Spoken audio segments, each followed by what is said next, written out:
Lieutenant general retired Faiz Hamid को chargesheet कर दिया गया। ISPR के मुताबिक फैज हमीद पर सियासी सरगर्मियों में मुलव्विस होने, ऑफिशियल सीक्रेट एक्ट की खिलाफ वर्जियों, रियासत के मफाद को नुकसान पहुँचाने, इख्तियारात और सरकारी वसाइल का गलत इस्तेमाल और अफराद को नाजायज़ नुकसान पहुँचाने के इल्ज़ामात पर फर्द जुर्म आयद की गई है।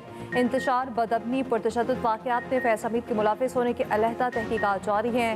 उन पुरतशद्दुद और बदअमनी के मुतादिद वाक़यात में 9 मई से जुड़े वाक़यात भी शामिल हैं। उन मुतादिद पुरतशद्दुद वाक़यात में मज़मूम सियासी अनासिर की ईमा और मिली भगत में शामिल तफ्तीश हैं। तर्जमान पाक फौज का कहना है फील्ड जनरल कोर्ट मार्शल के अमल के दौरान फैज हमीद को तमाम कानूनी हुकूक फराहम किए जा रहे हैं। 12 अगस्त 2024 को पाकिस्तान आर्मी एक्ट के मुतालिका दफात के तहत फैज हमीद के खिलाफ कोर्ट मार्शल की कार्रवाई शुरू की गई।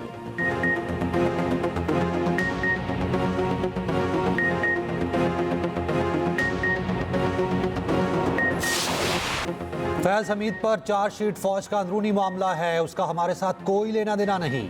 चेयरमैन PTI बैरिस्टर गौहर का रद्द-ए-अमल, कहा फौज के अपने कवायद और कवानीन हैं जिसके तहत वो ट्रायल करती है।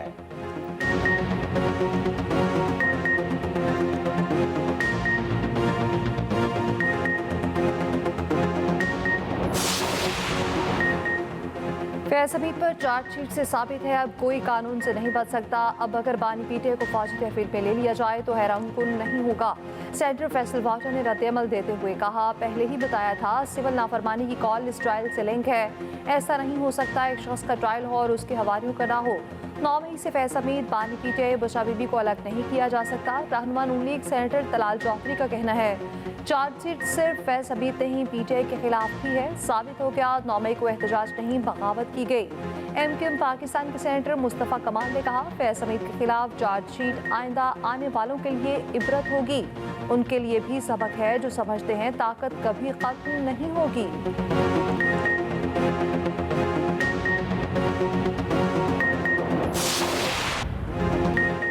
सिविल नाफरमानी की कॉल मुल्क दुश्मनी करार, मुल्क के खिलाफ साजिश में मुलव्विस किसी को ना छोड़ने का ऐलान। वफाकी काबीना इजलास से खिताब में वज़ीर आज़म शहबाज शरीफ ने वाज़े और दो टोक मौक़िफ़ अपनाया। कहा सिविल नाफरमानी से बड़ी मुल्क दुश्मनी कोई नहीं हो सकती। माशी इस्तेहकाम के लिए सियासी इस्तेहकाम इंतहाई ज़रूरी है। इस्लामाबाद पर चढ़ाई करके मुल्क के खिलाफ साजिश की गई। हुकूमत को हिदायत कर दी है इस साजिश के जिम्मेदारों को सबूतों के साथ कैफिर किरदार तक पहुँचाया जाए। किसी बेकसूर को हाथ नहीं लगाया जाएगा।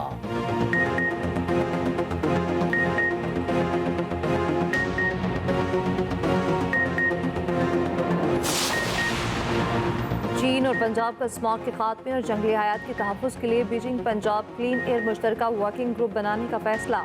माहौलियाती बेहतरी के लिए मिलकर काम करने पर इत्तफाक। पंजाब में advance air quality management system बनाया जाएगा। वज़ीर आला पंजाब और चीन के माहौलियाती वज़ीर में मुलाकात। मरियम नवाज ने कहा पंजाब में माहौलियाती तब्दीलियों से निपटने के लिए चीन के जदीद एनवायरनमेंट मॉडल्स अपनाना चाहते हैं।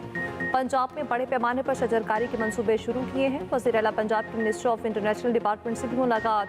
मरियम नवाज ने कहा लोकल गवर्नेंस और देही तरक्की के लिए चीन के तजुर्बात से फ़ायदा उठाना चाहते हैं। वोकेशनल ट्रेनिंग प्रोग्राम के लिए चीन का भरपूर ताउन चाहते हैं। वज़ीर आला पंजाब के एजाज़ में बीजिंग में ख़ुसूसी ज़ोहराना। मरियम नवाज की इंटरनेशनल डिपार्टमेंट के नायब मिनिस्टर और दीगर हुकाम से मुलाकात। पंजाब में चीनी सरमायाकारी के लिए भरपूर ताउन की पेशकश।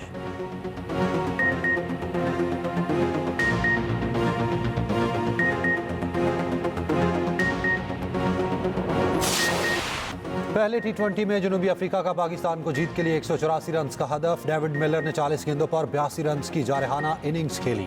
जॉर्ज 48 और क्लासन ने 12 रन बनाए। शाहीन अफरीदी और इब्रार अहमद ने 3-3 विकेटें हासिल की। हदफ के ताकुब में पाकिस्तान की बैटिंग जारी।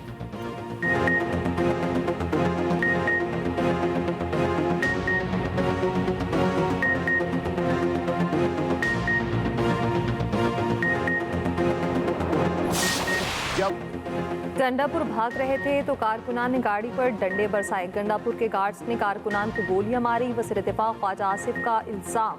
कौमी असम्बली इजलास में इज़हार ख्याल करते हुए कहा ये जितनी बार हमला करना चाहते हैं करें। हर बार भागेंगे। 26 नवंबर के दिन ये बहुत बातों पर इत्तफाक कर चुके थे। इनके वर्कर्स को पता चल जाए तो ये ज्यादा जूतियां खाएंगे।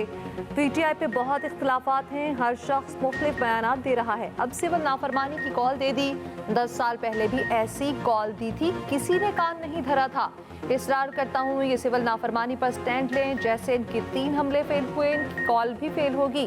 उन्होंने खाते पीते सूबे में दहशतगर्दों को लाकर बसा दिया। अपने सूबे का खून खराबा छोड़कर डी चौक में खून खराबे के लिए आते हैं।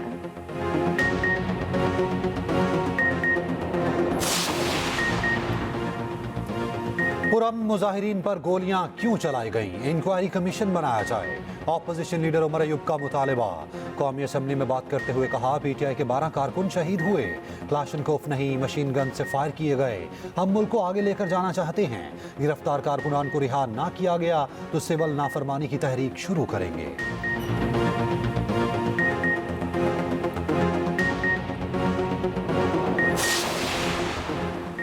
शाम में फंसे पाकिस्तानियों का इनखला शुरू। वफाकी काबीना को ब्रीफिंग में बताया गया, शाम में मौजूद 250 सायरीन में से 79 बैरूत पहुंच गए, जहां से उन्हें वापस लाया जाएगा। पाकिस्तानी सफारतखाना तमाम मुमकिन इकदाम कर रहा है। वज़ीर आज़म शहबाज शरीफ का कहना है, पाकिस्तान शाम के मामले पर गैर जानिबदार रहा। शाम में फंसे पाकिस्तानियों के बारे में फिक्रमंद है। शाम से ज़ायरीन, असातिज़ा और तलबा की वापसी के लिए इकदाम किए हैं। लेबनानी वज़ीर आज़म ने पाकिस्तानियों के इनकलाब में हर मुमकिन ताउन का यकीन दिलाया। पाकिस्तान की शाम पर इसराइली जारियत की शदीद मज़म्मत। तर्जुमान दफ्तर खारजा का कहना है, शाम की खुद मुख्तारी पर हमला आलमी कानून की संगीन खिलाफ वर्जी है।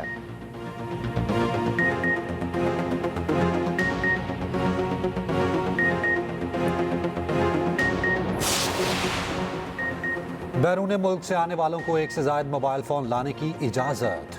FBR ने बैगेज रूल्स 2006 में मुजव्वज़ा तरामीम वापस ले ली।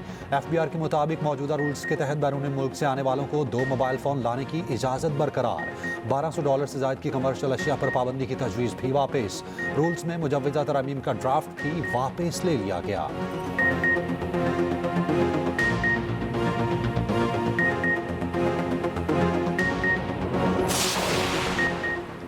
वफाकी काबीना ने 8 IPPs के साथ सेटलमेंट मुआहदों की मंजूरी दे दी। एलामिया के मुताबिक IPPs मुआहदों से कौमी खजाने को 238 अरब रुपए का फ़ायदा होगा।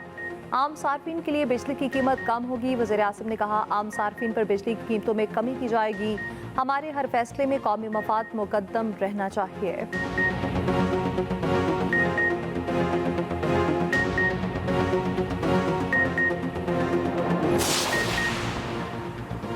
कौमी बचत स्कीमों की शरह मुनाफा में मजीद कमी। वजारत खजाना के मुताबिक सेविंग अकाउंट्स का मुनाफा 16% से कम होकर 13.3% रह गया। सेविंग अकाउंट्स के मुनाफे में 250 बेसिस पॉइंट्स की कमी की गई है। रेगुलर इनकम सर्टिफिकेट और डिफेंस सेविंग सर्टिफिकेट की शरह मुनाफा में भी कमी। शॉर्ट टर्म सेविंग सर्टिफिकेट का शरह मुनाफा भी कम कर दिया गया। सेविंग अकाउंट सर्व इस्लामिक टर्म और सेविंग अकाउंट्स का मुनाफा भी कम कर दिया गया। बचत स्कीमों की नई शरह मुनाफा पर आज से अमल दरामद शुरू कर दिया जाएगा।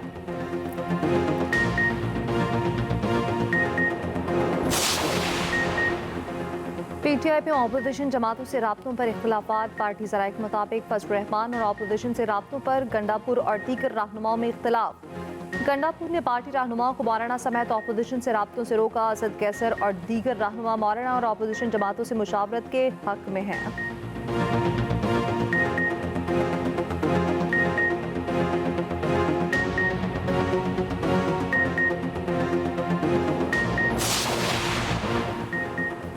शरपसंद टोला अपनी साजिश में नाकाम हो गया। इदारों का एक पेज पर होना मुल्क और कौम के लिए खुशाइंद है। सदर मुस्लिम लीग चौधरी शुजात का कहना है, मफाद परस्त टोले ने मुल्क तबाह करने के बहुत से मामलात एक साथ शुरू कर दिए। ये टोला मुल्क की वकार को दाव पर लगाना चाहता है। मुहिब वतन शख्सियात इदारों को एक पेज पर ले आएँ। मफाद परस्त टोले को मुँह की खाना पड़ी, ये कोई मामूली बात नहीं। अफवाज पाकिस्तान हमारे मुल्क की हिफाजत करती है, उनको खिराज तहसीन पेश करते हैं। वज़ीर आज़म शहबाज शरीफ ने कहा है, कौमी सतह पर अहदाफ के हसूल के लिए काम हो रहा है। हमारी रंग, नस्ल, ज़ात पात से बालातर होकर आगे बढ़ना होगा। इंसानी हकूक़ के आलमी दिन पर तकरीब से खिताब में कहा, तमाम इंसानों को इज़्ज़त व वक़ार के साथ जीने का हक है। तमाम सूबों, आज़ाद कश्मीर और GB को साथ लेकर चल रहे हैं।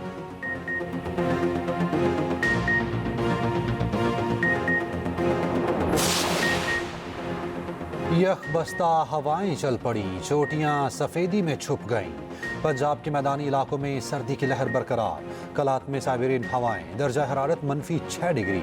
अस्तौर और कोयटा में दर्जा हरारत -5। स्कर्दू और गोप्स में पारा -7 तक गिर गया। कलाम में -6 की सर्दी। लाहौर का दर्जा हरारत 7 डिग्री। रवां हफ्ते बारिश का कोई इम्कान नहीं।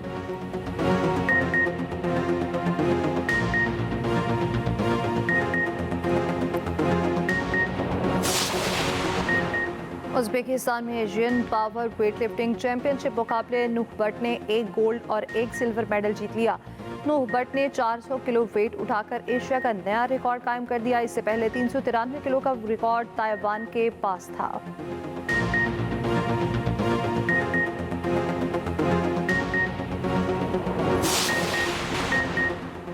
मेरिया टाउन चैंपियंस T20 कप में मार्को ने डॉल्फिन्स को शिकस्त देती। मैच 2 विकेटों से अपने नाम किया।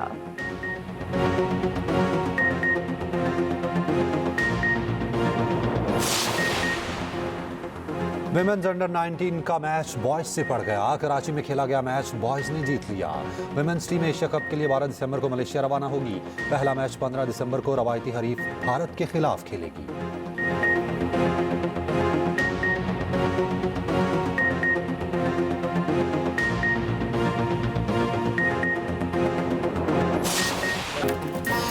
स्टार फुटबॉलर क्रिस्टियानो रोनाल्डो के बेटे की इंशाल्लाह कहने की वीडियो वायरल। मिस्टर बीस्ट का रोनाल्डो के बेटे के साथ पॉडकास्ट। पूछा कि आपने वालिद के साथ फुटबॉल खेलेंगे? रोनाल्डो के बेटे ने जवाब दिया, इंशाल्लाह।